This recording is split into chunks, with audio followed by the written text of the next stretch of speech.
Chairman Warner, thank you. Director Burns, I was in Mexico about a year ago and met with President Lopez Obrador, and my request, among others, was that he personally intervene with Chinese leadership and ask for the precursors to not be imported into Mexico and thereby utilized and ultimately end up as fentanyl in the United States.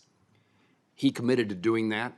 My understanding from his government as well as public sources is that he did.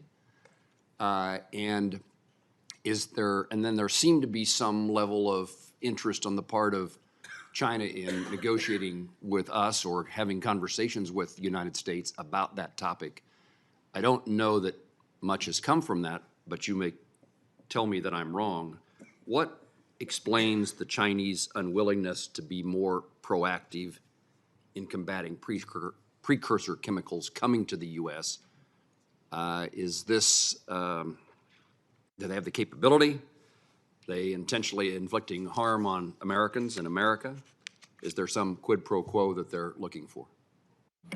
No, I think, Senator, since the president met with President Xi in November in California, there have been some signs of, greater Chinese seriousness about dealing with this problem, effectively enforcing their own law, because that's all that we're asking.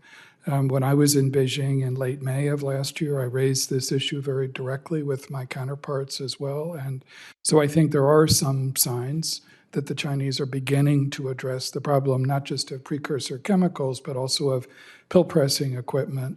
Certainly they can do more, and I think that's why it's so important for all of us to continue to push as hard as we can, and to make clear, as you indicated earlier, that this is a problem not only for the United States, but for Mexico and for others around the world. So what would be China's reluctance to actually crack down on those exports?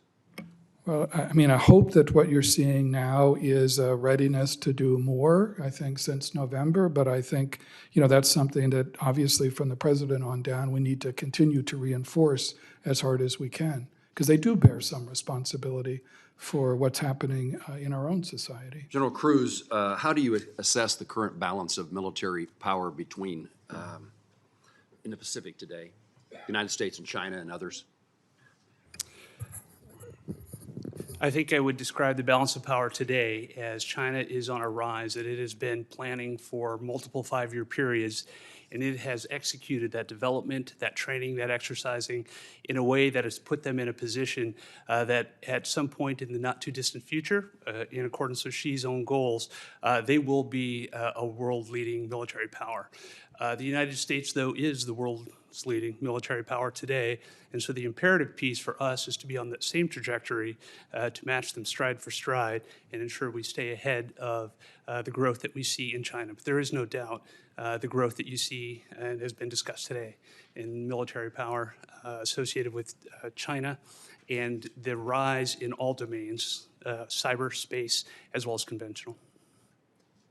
Director Haines, has Iran sought to use our borders, our porous borders, to conduct terrorist activities in the United States?